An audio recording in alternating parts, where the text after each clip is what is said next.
प्रिय दर्शकों, आज फिर से एक बार हम आपका स्वागत करते हैं अपने सब स्कूल के पाठ के अध्ययन में।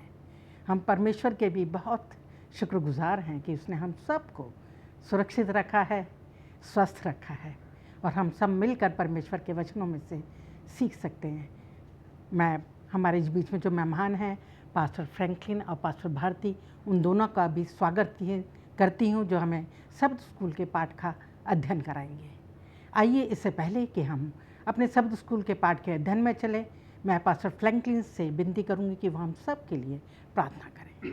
आइए हम प्रार्थना करें। धन्यवादित हैं स्वर्गीय पिता परमेश्वर आज के पवित्र शब्द के लिए कि आपने हम सबों को एक और मौका दिया है कि हम अपने अपने घरों में बैठकर आज के शब्द स्कूल पाठ का अध्ययन कर सकते हैं। प्रभु, हम धन्यवाद देते हैं कि आपने पास्टर भारती को, मिसेस भारती को और मुझे इस खास काम के लिए चुना है। अपनी पवित्र आत्मा के द्वारा प्रभु हमारी मदद करें कि जब हम आज के शब्द स्कूल पाठ को अपने लोगों तक पहुंचाते हैं, जिससे कि जो कुछ भी प्रभु हम बोलते हैं वह सिर्फ़ और सिर्फ आपके वचन में से बोल सके और आज का शब्द स्कूल पाठ हम सबकी आत्मिक बेदारी का कारण बने। और हम जितने भी अपने अपने घरों में बैठकर प्रभु आपके शब्द स्कूल पाठ को सुनते हैं, हम सबकी भी मदद करें कि हम उसको अच्छे से समझ सकें और उसको अपने जीवन में उतारने वाले बन सकें। आज के पूरे शब्द स्कूल पाठ को प्रभु आपके हाथ में सौंपते हैं, प्रभु यीशु मसीह के नाम से मांगते हैं, आमीन आमीन। अजीज़ों, आज जो हम लेसन का जिस पाठ का अध्ययन करने जा रहे हैं वो हमारे इस त्रिमास का 12वां अध्ययन है, 12वां पाठ है, जिसका शीर्षक है बताने के लिए या साझा करने के लिए एक शुभ संदेश। आज का हम याद वचन मैं पढ़ना चाहूँगी आप सबके लिए, हमारे लिए भी। फिर मैंने एक और स्वर्गदूत को जो आकाश के बीच में उड़ते हुए देखा, जिसके पास पृथ्वी पर रहने वालों की हर एक जाति और कुल और भाषा और लोगों को सुनाने के लिए सनातन सुसमाचार था। उसने बड़े शब्द से कहा, परमेश्वर से डरो और उसकी महिमा करो, क्योंकि उसके न्याय करने का समय आ पहुंचा है, और उसका भजन करो जिसने स्वर्ग और पृथ्वी और समुद्र और जल के सोते बनाए।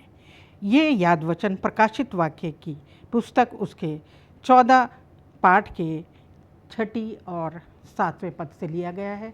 अजीज़ों, आज जो हम सीखने जा रहे हैं बहुत ही महत्वपूर्ण संदेश है, शुभ संदेश है, जो हम सब मसीहियों के लिए, विश्वासों के लिए बहुत महत्वपूर्ण है, जिसको हमें साझा करना है अपने मित्रों के साथ, लोगों के साथ।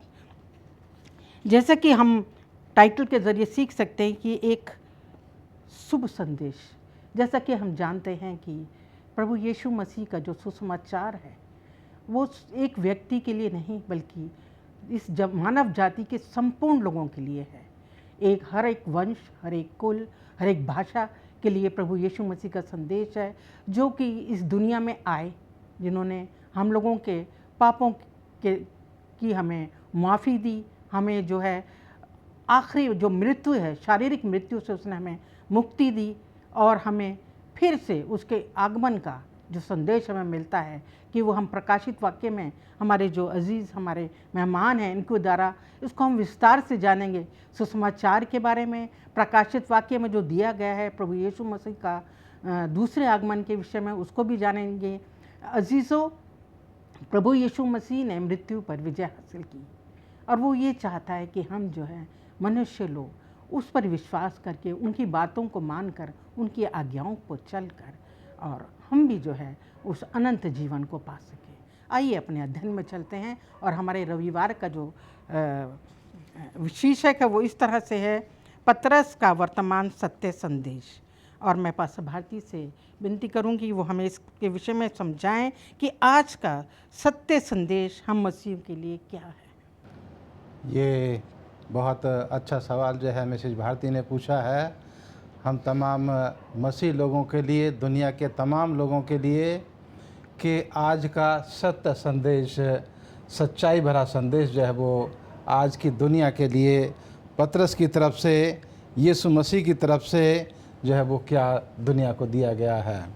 आज के पर्चे के मुताबिक अगर हम देखेंगे तो सबसे पहले पतरस ने वो सच्चाई का संदेश, जिन्होंने अपने जीवन को यीशु मसीह के साथ गुजारा, उनके साथ रहे, उनके कामों को देखा, उनके द्वारा उन्होंने सच्चाई को सीखा, और उस सच्चाई को जो उन्होंने अपनी आँखों से देखी कि जब खुदावंद यीशु मसीह का बपतिस्मा हुआ तो यूहन्ना बपतिस्मा देने वाला और दूसरे लोग जो है वहाँ पर खड़े थे, और उन्होंने देखा कि आसमान से आवाज़ आई कि ये मेरा प्रिय पुत्र है। और उन्होंने यीशु मसीह के जीवन को देखा कि किस तरह से यीशु मसीह ने अपना जीवन इस दुनिया के लोगों के बीच में जिया, और वो उन्होंने अपना जीवन सलीब के ऊपर कुर्बान कर दिया, उनको दफनाया गया, और वो तीसरे दिन जी उठे और आसमान पर गए। और आसमान पर जाते हुए उन्होंने अपने चेलों को स्वर्गदूत के द्वारा ये संदेश दिया कि हे गलीली पुरुषों, तुम यहाँ खड़े होकर के क्या देख रहे हो? यही यीशु मसीह जो तुम्हारे पास से ऊपर उठा लिया गया है, यही यीशु मसीह तुम्हारे पास वो इसी तरह से बादलों पर आएगा। तो यहाँ पतरस के बारे में हम देखते हैं कि पतरस ने ये शुभ संदेश, ये सच्चाई का संदेश जो उसने अपने जीवन में अनुभव किया, उसको उसने लोगों के साथ बांटा। और मिसेज भारती मैं आपको बताना चाहता हूँ, और अपने श्रोताओं को भी, अपने दर्शकों को, कि परमेश्वर कोई भी काम बिना बताए हुए नहीं करता है। हम अगर पुराने नियम की तरफ देखें तो वहाँ हम देखते हैं कि परमेश्वर ने भविष्यवक्ताओं के द्वारा आने वाले भविष्य को बताया।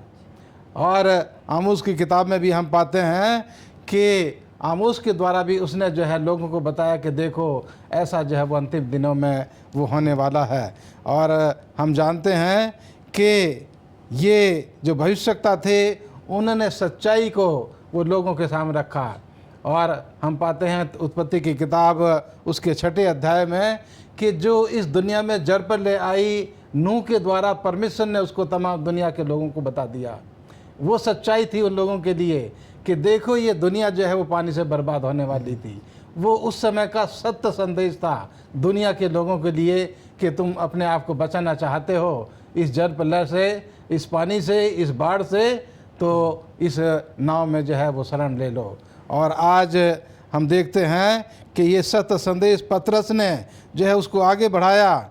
और यहाँ हम देखते हैं कि इस तरह से ये संदेश जो है वो आगे बढ़ा। और आज जो है वो मेरे और आपके लिए खुदावंद यीशु मसीह का ये शुभ संदेश, ये सच्चाई इस सेवंथ डे एडवेंटिस्ट चर्च के द्वारा पूरी दुनिया के लोगों को जो है बताने की जिम्मेदारी दी गई है। मैं यूहन्ना की किताब, यूहन्ना का प्रकाशित वाक्य, उसका पहला आयत और पहला अध्याय की पहली आयत केवल पढ़ूंगा। लिखा है कि यीशु मसीह का प्रकाशित वाक्य है, यीशु मसीह का प्रकाशित वाक्य जो उसे परमेश्वर ने इसलिए दिया कि अपने दासों को वे बातें जिनका शीघ्र होना अवश्य है दिखाएं। और उसने अपने स्वर्गदूत को भेजकर उसके द्वारा अपने दास यूहन्ना को बताया। तो हम यहाँ पे देखते हैं कि दास शब्द जो है वो 2 बार इस्तेमाल किया गया है, एक जो है वो बहुवचन में और एक जो है वो एक वचन में। लिखा है कि परमेश्वर का ये मसीह का प्रकाशित वाक्य जो है उसने अपने दासों के लिए दिया है, अपने दास के द्वारा। अगर हम यहाँ दास की परिभाषा देखें तो दास जो है वो व्यक्ति होता है जिसने अपना पूरा जीवन अपने मालिक के लिए समर्पण कर दिया है, उसकी अपनी कोई इच्छा नहीं होती।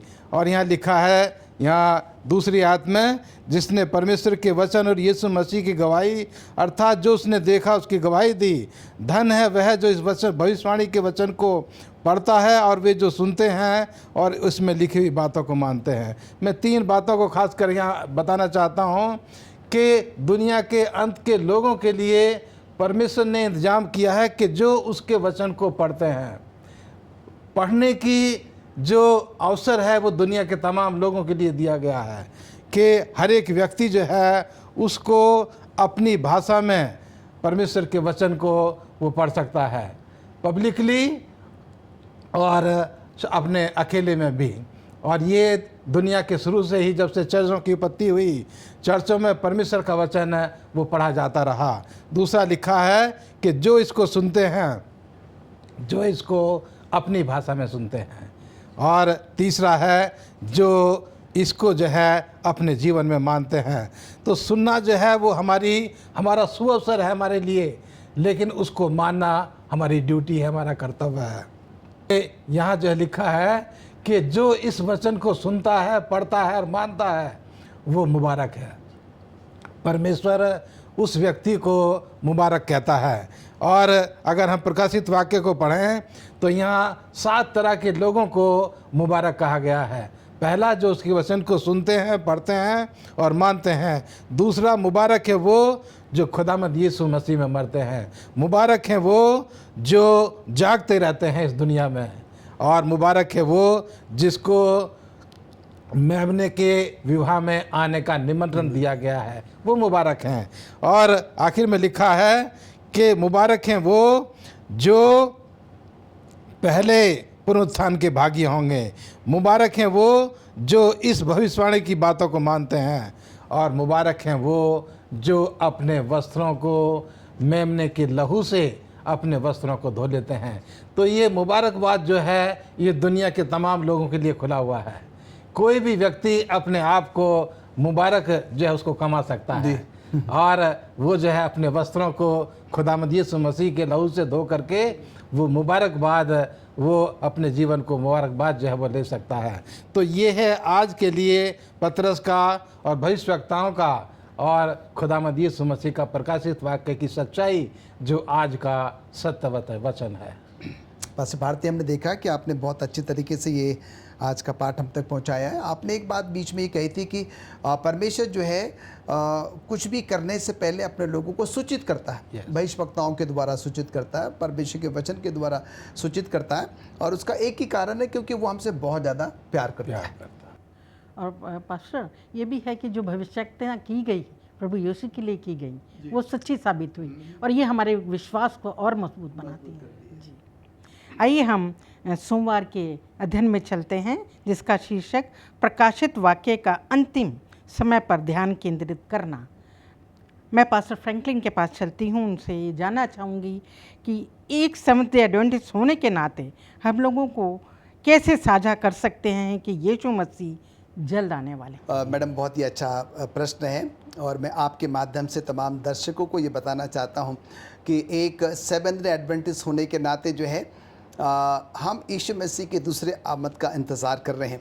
अगर हम अपना नाम ही देखें तो सेवंथ डे एडवेंटिस्ट, ये वे लोग हैं जो कि यीशु मसीह के दूसरे आवागमन पर विश्वास करते हैं और सब्बत का पालन करते हैं, और भविष्यवाणी की जो आत्मा है उसको भी जो है वो मानते हैं।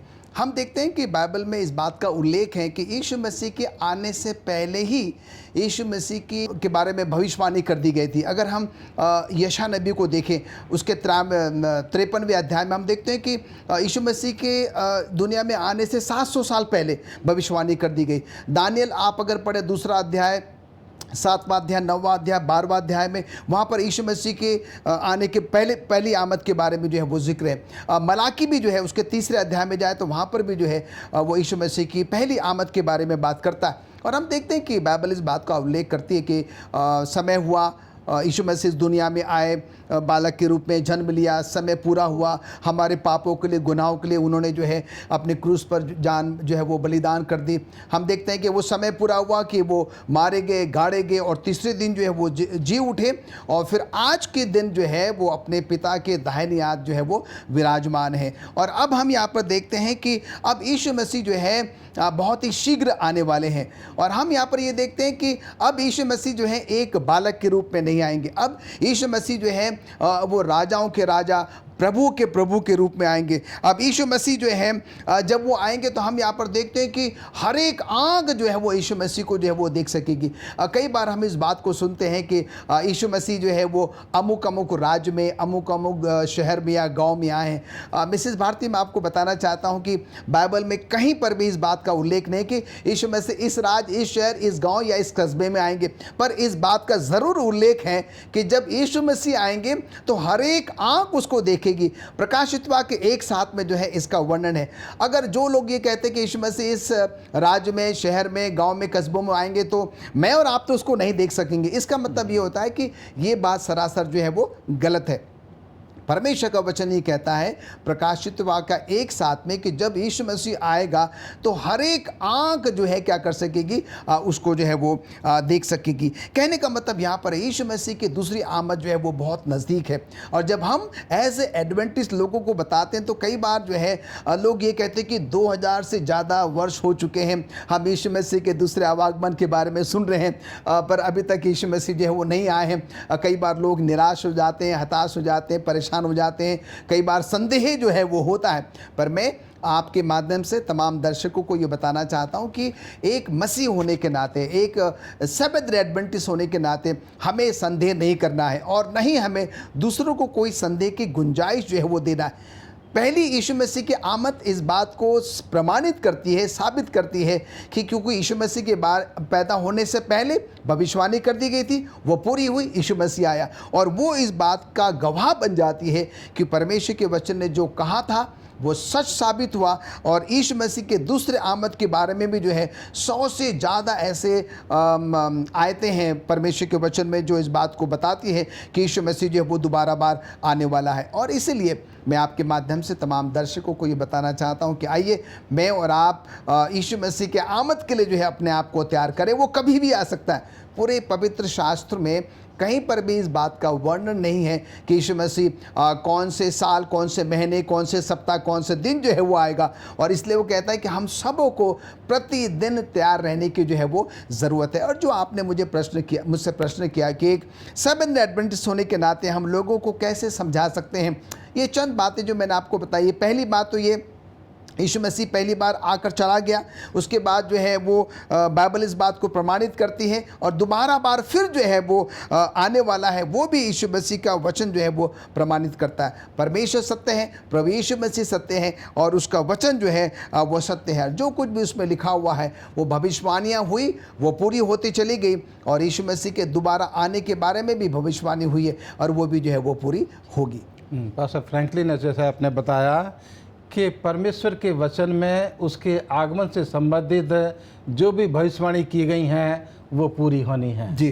और मैं अपने दर्शकों को और आपको भी बताना चाहता हूँ कि एक ऐसा समय था कि ये पूरी दुनिया यीशु मसीह के दूसरे आगमन के बारे में भूल चुकी थी। जी हाँ। 4वीं सदी तक थोड़ा थोड़ा दूसरे आगमन का प्रचार होता रहा, लेकिन 4वीं सदी के बाद लेकर के और 18वीं सदी तक यीशु मसीह के दूसरे आगमन का संदेश है वो नीचे दब गया।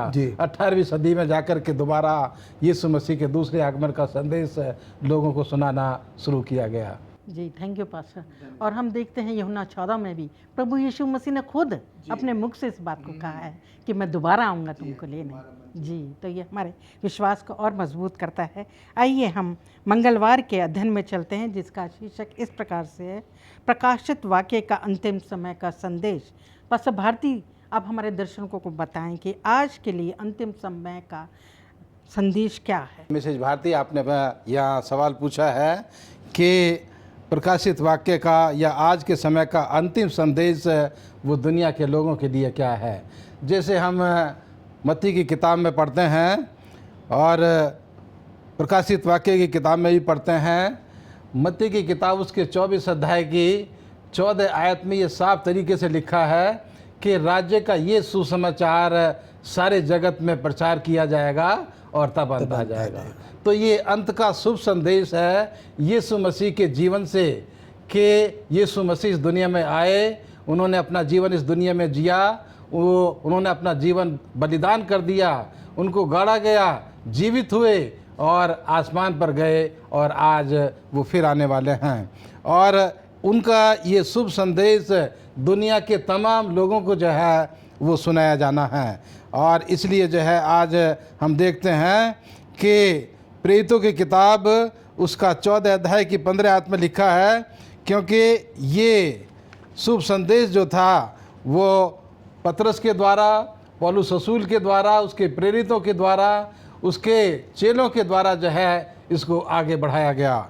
और आज मैं यहाँ पौलुस रसूल की कुछ आयतें जो हैं यहाँ पर पढ़ना चाहता हूँ।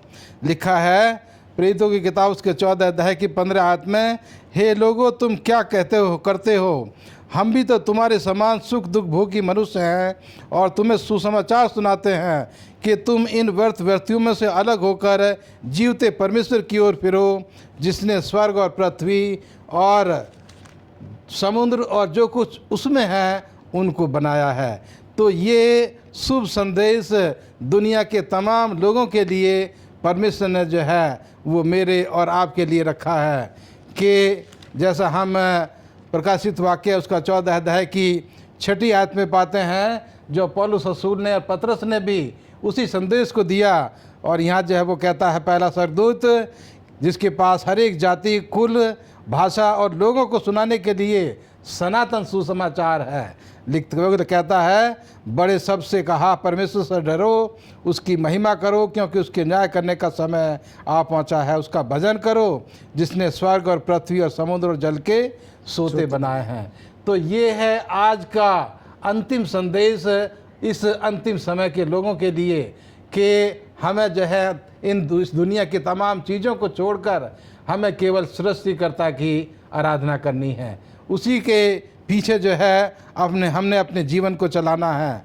और ये सनातन सुसमाचार है, दुनिया के शुरू से लेकर के और दुनिया के आखिर तक ये हमेशा जो है वो एक ही शुभ संदेश है। और ये इटर्नल अनंत हमेशा रहने वाला शुभ संदेश है। और यहाँ जो है हम पाते हैं कि परमेश्वर ने इस संदेश को इस दुनिया के तमाम लोगों के लिए जो है उन्होंने रखा है। और लिखा है कि जब तक दुनिया के लोग इस संदेश को नहीं जान लेते, नहीं सुन लेते, तब तक अंत नहीं आएगा। तो कहने का मतलब यहाँ पर ये है दर्शकों कि दुनिया के हर एक व्यक्ति को ये शुभ संदेश सुनने का मौका दिया जाएगा। अब ये उनके ऊपर निर्भर करता है कि ये उसको सुनते हैं और सुन करके उस पर विश्वास करते हैं या नहीं। लेकिन मुबारक है वो व्यक्ति जो उसको सुनता है, उस पर विश्वास करता है, क्योंकि उसको जो है मौका दिया गया है। और यहाँ मैं आपको बताना चाहता हूँ कि ये मौका दुनिया के हर एक व्यक्ति के लिए है।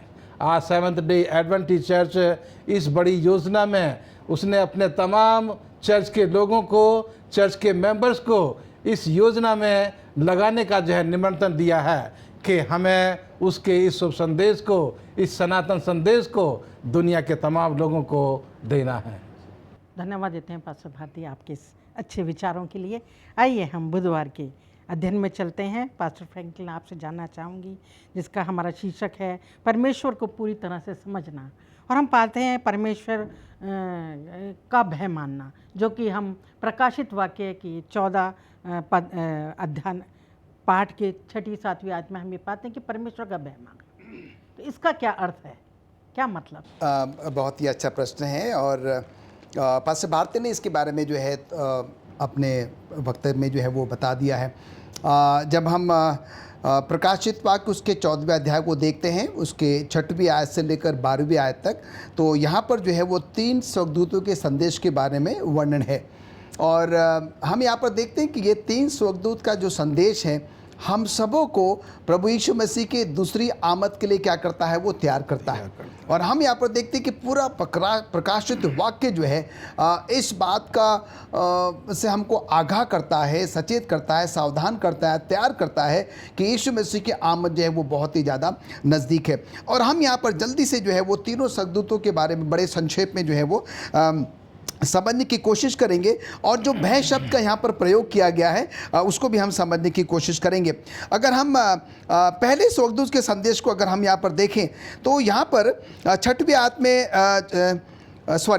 आयत में लिखता है 14वें अध्याय के कि उसने बड़े शब्द सबसे कहा, परमेश्वर से डरो और उसकी महिमा करो, क्योंकि उसके न्याय करने का समय आ पहुंचा है। और उसका भजन करो, जिसने स्वर्ग और पृथ्वी और समुद्र और जल के सोते बनाए हैं। तो यहाँ पर मैडम जो भय शब्द का प्रयोग किया गया, यहाँ पर भय शब्द जो है वो परमेश्वर को डिनोट करता है।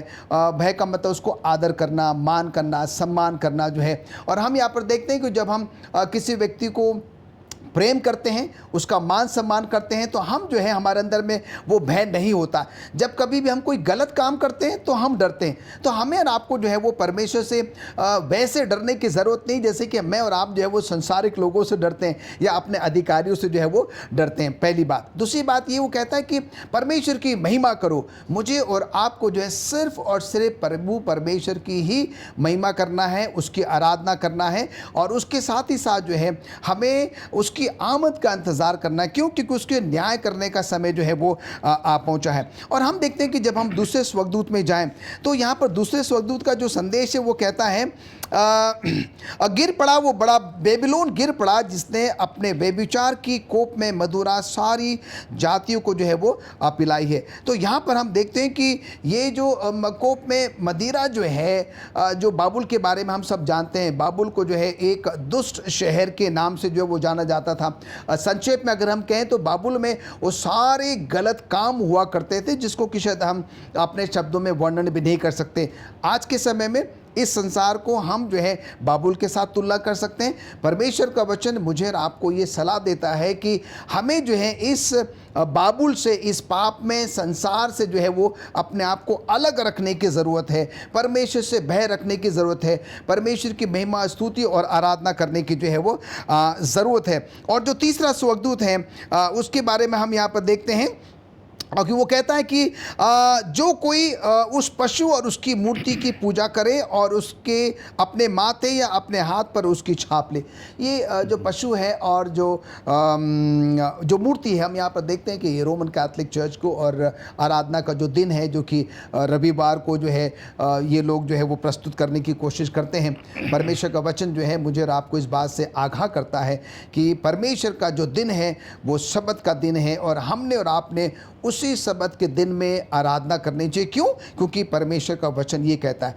दूसरी बात हम यहाँ पर देखते हैं कि हमें जो है किसी भी प्रकार की कोई ऐसी मूर्ति या कुछ ऐसी वस्तु की जो है वो उपासना नहीं करना चाहिए जो कि शायद परमेश्वर को क्या करे, वो दुखी करे। कहने का तात्पर्य मैडम यहाँ पर यह होता है कि जब हम इन तीनों बातों पर जिक्र करते हैं, आज का समय यह है कि यीशु मसीह की आमद बहुत नज़दीक है। ये तीनों स्वर्गदूतों का संदेश मुझे और आपको ये समझाने की कोशिश करता है। आइए हम और आप अपने आप को तैयार करें, ज़्यादा से ज़्यादा समय हम परमेश्वर की महिमा, स्तुति और उसकी आराधना में करें। और ये संदेश जो है सिर्फ हम अपने तक ही ना रखें, हम दूसरों को भी जो है ये बताएं। जैसे कि पास्टर भारती ने बताया है कि आज सेवेंथ एडवेंटिस्ट जो चर्च है वो इस मुहिम में लगी हुई है कि कैसे वो क्या कर सके, लोगों को तैयार करे, जिससे कि जब परमेश्वर का बेटे यीशु मसीह आए, हम एक बहुत बड़ी संख्या में जो है परमेश्वर के बेटे यीशु मसीह के साथ उस स्वर्ग घर में जा सके। पास्टर फ्रैंकलिन, जैसे आपने बताया इस 3 स्वर्गदूतों के संदेश के बारे में जो इस दुनिया के अंत के लोगों के लिए है, और परमेश्वर जो है वो जानता था कि दुनिया के अंत के लोग जो हैं वो सच्चे परमेश्वर की आराधना से वो दूर हो जाएंगे, और इसीलिए उन्होंने ये खास संदेश बाइबल की आखिरी किताब में आखिरी चर्च को, इस रेमेनेंट चर्च को, इस सेवंथ डे एडवेंटिस्ट चर्च को इसलिए दिया है क्योंकि दुनिया के लोग जो हैं सच्चे परमेश्वर से हट करके वो नकली परमेश्वर की आराधना जो है वो करने लगे हैं। जी, थैंक यू पास्टर भारती। आइए हम बृहस्पतिवार के संदेश में चलते हैं जिसका शीर्षक है परमेश्वर की अंतिम अपील। पास्टर भारती, आप हमारे दर्शकों को बताइए कि बाइबल के आधार पर लोगों से परमेश्वर की अंतिम अपील क्या है। या बाइबल जो है वो दुनिया के लोगों से ये आखिरी अपील, आखिरी संदेश जो आज हम दे रहे हैं, इस आखिरी संदेश के बाद वो आखिरी अपील, आखिरी जो है वो अपील लोगों से करना चाहता है। और वो अपील है यहाँ पर मैं आपको बताना चाहता हूँ। यहाँ जैसे पास्टर फ्रैंकलिन ने अभी प्रकाशित वाक्य 14 अध्याय और उसके 3 स्वर्गदूतों के वचन को जो है उन्होंने पढ़ा। यहाँ भी इसमें लिखा है दूसरे स्वर्गदूत में कि गिर पड़ा वह बड़ा बेबीलोन, गिर पड़ा जिसने अपने व्यभिचार की कूप में मदिरा सारी जातियों की पिलाई है।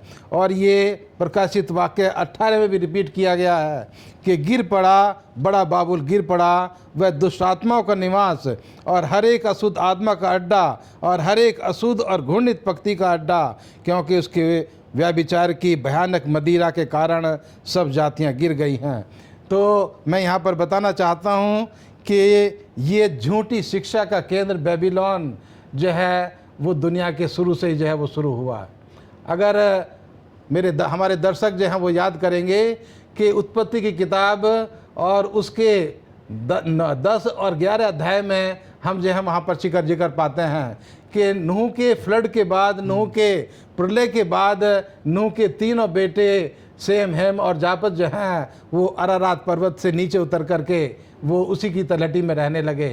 कुछ समय तक वो वहाँ पर रहे, लेकिन जब उनकी जनसंख्या बढ़ने लगी तो वो उसमें से एक हैम जो है वो उस तलहटी से हट करके कुछ देर दूर जाकर के शिनार देश में रहने लगा और वहाँ उन्होंने एक गुम्बद बनाया और जिसका नाम जो है उस शहर का नाम बेबीलोन पड़ा। और उस गुम्बद में मिसिज वाइट कहती हैं कि दूसरे फ्लोर पर उन्होंने जो है वहाँ मूर्तियाँ रखी और वहाँ से ये मूर्ति पूजक चीज़ जो है वो शुरू हुई और झूठी शिक्षा जो है वहाँ से शुरू हुई। और आज हम पाते हैं कि बेबीलोन को बाइबल में जहाँ भी जिक्र किया गया है वो झूठी शिक्षा से उसको दिखाया गया है कि एक है परमेश्वर की सच्ची शिक्षा और एक है उसके विरुद्ध झूठी शिक्षा, और वो बेबीलोन में जो है पाई जाती है। और यहाँ उसका नतीजा जो है वो दिखाया गया है कि वो झूठी शिक्षा का अड्डा जो है वो गिर पड़ा है। और दुनिया के अंत के लोगों के लिए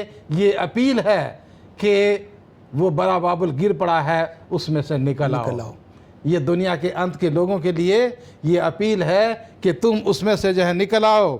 और इसका जिक्र जो है हम यशा की किताब उसके 21 अध्याय की 9वीं आयत में भी यशा जो है वो बेबीलोन का पतन जो है वो दिखाता है कि गिर पड़ा वो बेबीलोन, गिर पड़ा जिस उसके देवताओं की सब खुद ही मूर्तें वो भूमि पर चकनाचूर जो है वो हो गई हैं। जर्मा भी कहता है कि सोने का कटोरा जो दाख मधु से भरा हुआ है वो जाति जाति के लोगों को जो है वो पिला रहा है।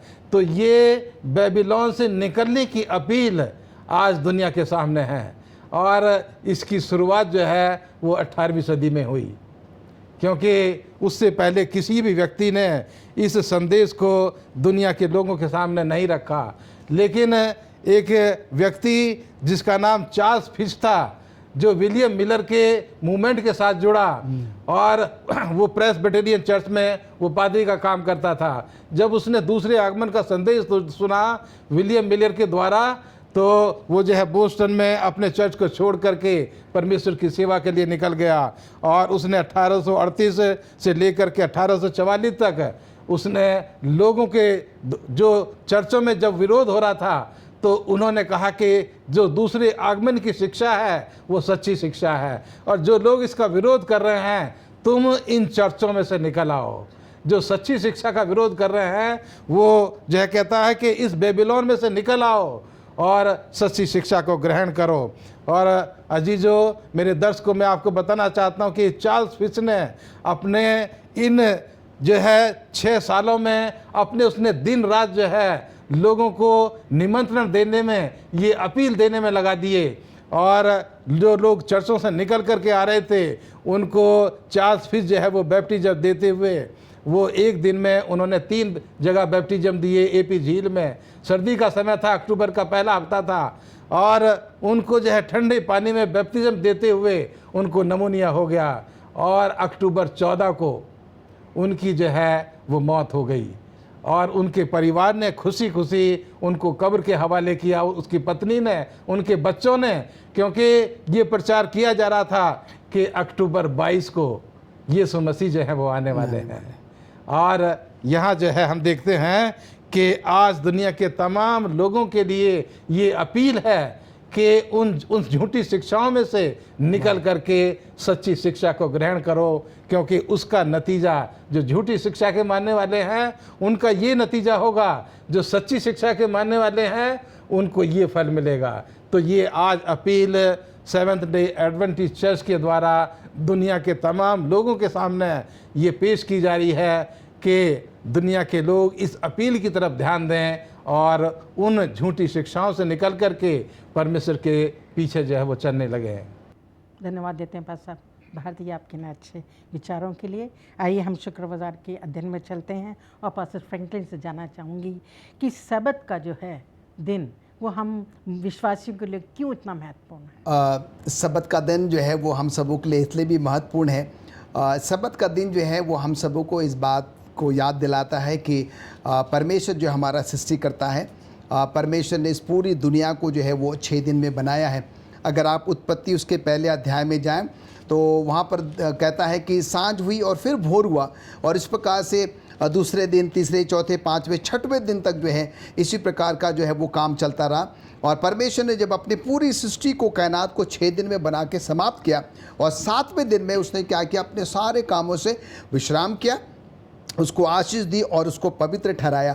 और इसलिए ये दिन जो है हम सबों के लिए बहुत ही खास है, बहुत ही जो है वो महत्वपूर्ण है। और हम यहाँ पर देखते हैं कि इस दिन में जो है मुझे और आपको प्रभु से मिलने का मौका मिलता है, प्रभु के साथ बैठने का, उसकी आराधना, उसकी स्तुति करने का जो है वो मौका मिलता है। जब कभी हम किसी ऐसे बड़े व्यक्ति से मिलने का इंतज़ार करते हैं तो हम जानते हैं कि हम कैसे जो है वो तैयारी करते हैं।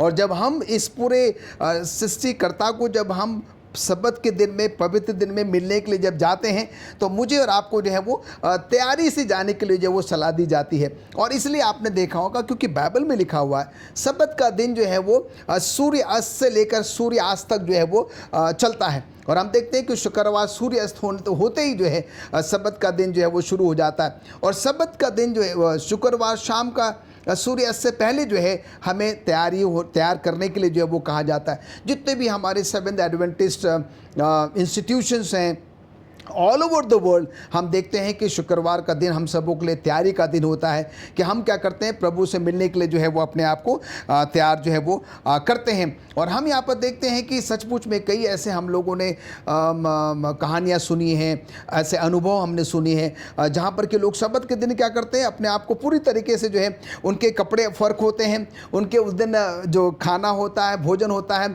वो एक फ़र्क तरीके का होता है। उस दिन आप अगर उनके घर में जाए तो एक बहुत ही शालीन सा जो है वो म्यूज़िक, संगीत या बज रहा होता है। तो कहने का मतलब ये कि सबत का दिन जो है हम सबों के लिए एक आनंद का दिन होना चाहिए, एक खुशी का दिन होना चाहिए। और वो इसलिए क्योंकि ये दिन जो है बाकी 6 दिनों से बिल्कुल भी अलग है।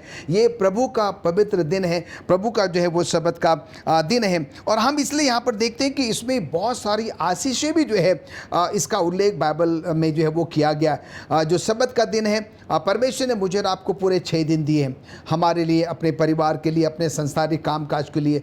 पर जो 7वां दिन है वो सिर्फ और सिर्फ प्रभु परमेश्वर के लिए है, उसकी आराधना करने का जो है वो दिन है।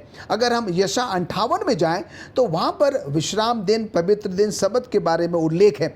अगर मैं और आप सबत के दिन को वैसे ही पालना करते हैं, वैसे ही पवित्र रखते हैं जैसे कि वचन में लिखा हुआ है, वो सारी आशीषें मुझे और आपको मिलती है। और अगर मैं और आप सबत का पालन नहीं करते हैं तो वहाँ पर जो है उसके दुष्परिणामों के बारे में, श्राप के बारे में भी जो है वो लिखा हुआ। हम देखते हैं कि शैतान जो है सबत पर जो है वो हमें और आप पर जो है वो वार करने की कोशिश करता है। अक्सर आपने देखा होगा कि सबत के दिन में जो है कुछ न कुछ ऐसा हो जाता है हमारे घरों में, जहाँ पर कि हम या तो चर्च जाने में लेट हो जाते हैं या आराधना करने में हम जो है वो लेट हो जाते हैं। शैतान ने जो है वो 3 ऐसे इंस्टीट्यूशंस पर वार किया है। हम देखते हैं कि अदन की वाटिका में परमेश्वर ने सबत को स्थापित किया, शैतान उस पर वार करने की कोशिश करता है आज भी।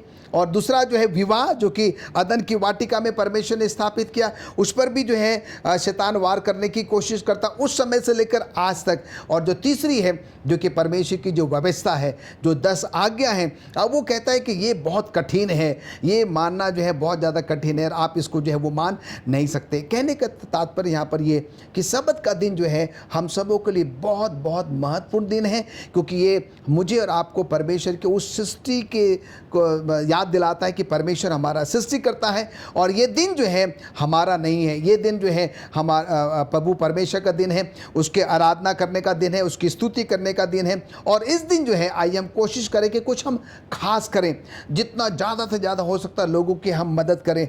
मिसेस एलन जी वाइट कहती है, act of mercy, act of necessity is permissible on साबत डे, बहुत जो ज़रूरी का काम है, दया का काम है, हमें जो है इस दिन करना चाहिए। क्यों? क्योंकि ये दिन जो है बाकी दिनों से बिल्कुल भी अलग है, बहुत ही ख़ास है और बहुत ही जो है वो महत्वपूर्ण है। और शैतान जो है बहुत कोशिश करता है कि हम क्या सबत का पालन ना करें, और कोई ना कोई ऐसा बहाना हमारे परिवारों में कलीसिया में लेकर आ जाता है।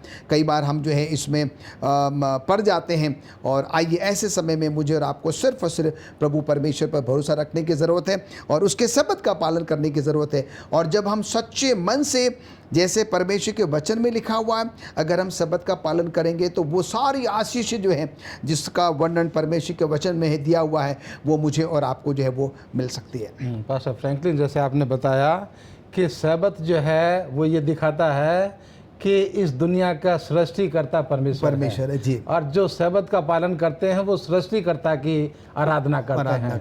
और जो उसका पालन नहीं करते हैं वो मनुष्य की बनाई हुई शिक्षा का या मनुष्य के बनाए हुए नियमों का पालन करते हैं। और इस सब्त के ऊपर, इस सृष्टिकर्ता के ऊपर शुरू से जो है वो आक्रमण किए गए हैं जी। लेकिन आज भी जो दुनिया के तमाम लोगों के लिए ये शुभ संदेश है कि जो सब्त का पालन करते हैं वो सृष्टिकर्ता के मानने वाले हैं। जो दूसरे दिन आराधना करते हैं वो जो इंसान की बनाई हुई विधियों को मानने वाले हैं। Thank you pastor Bharti, pastor Franklin, आप दोनों का मैं शुक्रिया अदा देना चाहती हूँ अपने इस अच्छे विचारों के लिए जो आप लोगों ने हमारे दर्शकों के साथ शेयर करे, साझा किए। और ये बहुत ही महत्वपूर्ण शिक्षाएं जो विचार इन्होंने हमारे साथ साझा किए हैं। दर्शकों, आपको भी अपने मित्रों से, अपने संबंधियों से और अपने अड़ोस पड़ोस में जो भी आपके संपर्क में आते हैं, ज़रूरी है कि इन महत्वपूर्ण बातों का साझा करें। अपने विश्वासी लोग जो हमारे कई भाई बहन नहीं जानते, उनको हमें ये साझा करना है कि जिस तरीके से प्रभु यीशु मसीह की वो सच्चाई थी कि वो आए इस दुनिया में, उन्होंने अपने लहू बहाया हम सब के लिए, हमारे पापों के लिए, और उन्होंने हमें एक नया जीवन, अनंत जीवन दिया है। और वो गए हैं ताकि हमारे लिए स्वर्ग में हमारे लिए जगह तैयार करें। तो हम जो हैं अपनी इस दुनिया से निकल के, जो बुराइयों की दुनिया है जिसमें हम चारों तरफ देखते हैं कि बीमारी, महामारी, दुख और तकलीफ़ और कष्ट हैं, उनसे हम निकलें और हम उस परमेश्वर को उपासना करें जिसके लिए हमें बताया गया, क्योंकि समय निकट है, उसके आने का समय निकट है। हम उसी की उपासना करें, उसी का भय मानें और उसका न्याय के दिन को हम इंतज़ार करें जो वो आने वाला है। और हमारे लिए बहुत खुशी का सबब है ये कि वो जल्द आने वाला है। और हमें जो है अपने आप को तैयार करना है उसके लिए और दूसरों को भी तैयार करना है। और इसी बात को कहते हुए मैं हम आज के अध्ययन को समाप्त करती हूँ। और मैं चाहूँगी कि इस अध्ययन के अंत में पास्टर भारती हम सब के लिए प्रार्थना करेंगे। आइए प्रार्थना करें। ये ज़मीन और आसमान के बनाने वाले परवरदिगार, हमारे ज़िंदगी के मालिक, हम तेरे शुक्रगुजार हैं कि खुदामंद तूने अपना पवित्र वचन, अपना शुभ संदेश परमेश्वर हम तक पहुंचाया और हमने उसे ग्रहण किया। और परमेश्वर आज तूने यही जिम्मेदारी हमारे कंधों पर सौंपी है कि खुदामंद हम तेरे इस सनातन सुसमाचार को, इस शुभ संदेश को लोगों तक पहुंचा सकें। और खुदामंद इस ऑनलाइन मिनिस्ट्री के द्वारा हम तेरा वचन परमेश्वर लोगों के द्वारा पहुंचा रहे हैं। इसलिए खुदामंद तुझसे विनती करते हैं, तुझसे प्रार्थना करते हैं कि तू हमारे तमाम दर्शकों के साथ हो, तमाम सुनने वालों के साथ हो, कि प्रभु वो तेरे शुभ संदेश को ग्रहण से कर सकें और इस संदेश को, इस दूसरे आगमन के संदेश को दूसरों को बांट सकें और अपने आप को और दूसरों की मदद कर सकें तेरे इस दूसरे आगमन के लिए, कि जब तू आसमान के बादलों पर आए तो हमारे तमाम सुनने वाले, हमारे तमाम श्रोतागण, हमारे तमाम लोग परमेश्वर तेरे साथ स्वर्ग में जाने वाले हो सकें और हमेशा हमेशा तेरे साथ रह सकें। हम तमाम की अगुवाई कर, प्रार्थना को सुन और कबूल कर, मसीह के नाम से मांगते हैं। आमीन। आमीन।